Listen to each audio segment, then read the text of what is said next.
kita istighfar selalu. Tapi masa bila kita sepatutnya kita istighfar, tuan-tuan?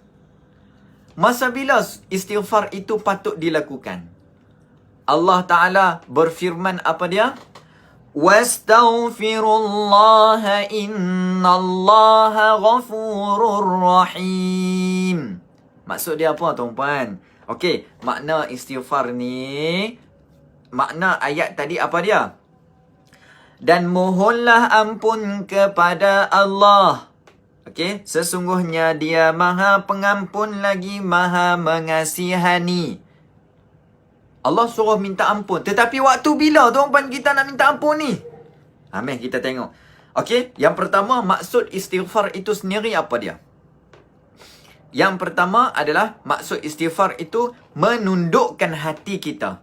Menundukkan hati kita yang selalu kita sombong, yang selalu kita ujub, yang selalu kita beranggapan buruk kepada orang lain, yang mana hati kita ni sentiasa memikirkan rezeki itu rezeki aku, bukan untuk orang lain. Wa na'udzubillahi min zalik. Jiwa kita, fikiran kita terhadap Allah. Kita fikir, kita menundukkan perasaan kita sebagai hamba Allah, yang mana kita perlu mohon keampunan. Okey, itu maksud istighfar. Dan juga kita menyesali dosa dan kesilapan yang kita lakukan. Okey, itu adalah maksud besar istighfar. Alright, baik. Waktu bila kita nak baca, kita nak sebut istighfar ni? Okey, ada 1, 2, 3, 4, 5, 6, 7, 8. Tuan-puan, ada 8. Ada 8 waktu istighfar yang kita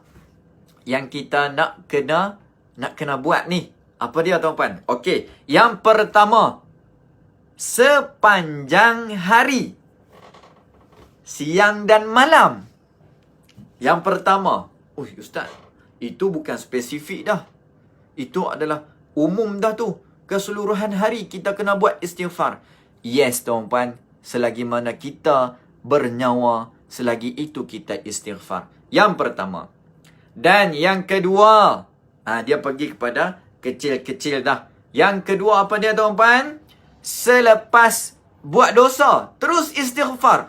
Jangan fikir, aku baru lepas buat dosa, lepas tu aku nak istighfar pula. Macam macam main-main dengan Allah Ta'ala. Tidak, tuan-puan. Tidak. Allah Ta'ala suruh kita terus istighfar apabila kita lakukan kesalahan ataupun kita lakukan dosa. Contohnya, terumpat. Contohnya kan, tersebar apa tu? Tersebar mesej-mesej ataupun terbuka aurat ke. Tu, yang kedua. Dan juga yang ketiga. Selalu saya pesan benda ni. Selepas saja live ataupun selepas saja kita ada kelas, sentiasa istighfar sebelum tidur. Sebelum tidur. Yang ketiga adalah sebelum tidur. Alright? Ramai yang tidak buat sebelum tidur. Sebab apa?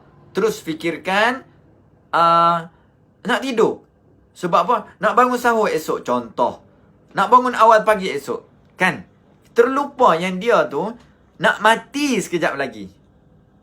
InsyaAllah, moga-moga kita berkekalan untuk terus istighfar. Yang ketiga adalah masa nak tidur. Yang keempat, ni, esok ni, semasa hendak bersahur.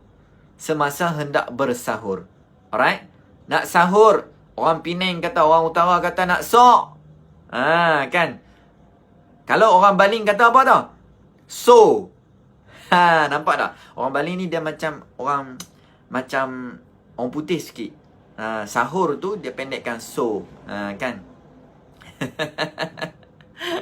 Okey, yang keempat dah selesai. Yang kelima, setelah selesai wuduk. Setelah selesai wuduk, kita kena istighfar. Nampak tak? Bila kita aturkan. Yang pertama, sepanjang siang dan malam. Yang kedua, selepas buat dosa. Yang ketiga, nak tidur. Yang keempat, semasa bersahur ataupun waktu pagi kita bangun. Kan kita bangun, seterusnya kita akan nak sahur. Sebelum sahur itu kita bangun tidur. Jadinya, masa masak ke, semasa nak hidangkan makanan sebelum sahur tu ke, masa tu kita istighfar. Yang kelima adalah apa dia tadi? Selesai berwuduk. Dan yang keenam, ketika duduk di antara dua sujud. Tak pernah dengar kan? Kitab ada sebut. Duduk di antara dua sujud, letak istighfar. Contohnya, kita baca apa dia? Kita minta ampun antara dua sujud tu kan? Ada bacaan dia kan? Yes, itu juga. Alright, yang ke-7. Sesudah membaca tahiyat akhir. Kita istighfar ni meminta pengampunan, tuan-tuan. Minta ampun. Ya Allah, ampunilah dosaku, ya Allah. Itu istighfar. Dia tak semestinya Astaghfirullahalazim. Tidak. Dalam hati kita niat, ya Allah, ampuni dosa aku, ya Allah. Itu adalah istighfar. Dalam erti kata lain, itu bahasa Melayu. Alright? Kita nak mudah, astaghfirullah. Alright. Baik. Yang terakhir, yang nombor 8, apa dia, tuan-puan? Ketika kita meninggalkan sesuatu majlis. Okey? Ketika meninggalkan sesuatu majlis. Jadinya, kita buat tu sempurna dah. Kita pegang 8 yang saya sebut ni. Kita pegang betul-betul 8 ni. Tuan-tuan. InsyaAllah, bila kita alert dengan kehidupan kita, Allah jaga kita. Allah aturkan kehidupan kita. Boleh ke boleh, tuan-tuan? Dapat sesuatu tak? 8 saja malam ni. Nanti kita akan kongsikan. Lafaz istighfar macam mana, Ustaz? Ada berpuluh lafaz istighfar. Cara nak sebut istighfar.